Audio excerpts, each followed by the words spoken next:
All right, welcome back to another National PSI Real Estate Exam Prep. And today we're going to go over questions around title transfer. And more specifically, we're going to go over 4 questions with their explanations as to why they are the answer. Question number 1: an example of voluntary alienation of a property is an owner selling the property. Voluntary alienation refers to the deliberate transfer of ownership, typically seen when an owner chooses to sell their property. Conversely, condemnation, foreclosures, and adverse possession exemplify involuntary alienation, where ownership changes hands without the owner's consent. Question number 2: a property owner wants to give his property to his sister. The best way to transfer title to her would be to execute and deliver a deed to the sister. A deed serves as a written document through which a property owner transfers their property to another party. When the grantor signs the deed and it is then delivered and accepted by the grantee, ownership title is effectively transferred. In contrast, a will only transfers property upon the property owner's death. For real property, the owner would devise it through a bequest, which, while personal property would be transferred as a bequest.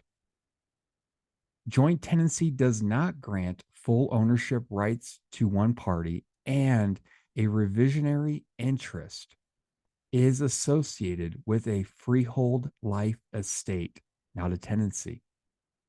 Deeds automatically transfer title even without being recorded. However, recording provides constructive or legal notice of ownership rights. Question number 4: involuntary alienation occurs when a property owner's land is sold for delinquent taxes. Involuntary alienation refers to the transfer of property title without the owner's agreement, often enacted through legal processes such as selling property to settle overdue taxes. On the other hand, voluntary alienation describes the deliberate transfer of title when an owner sells or gifts their property to another individual.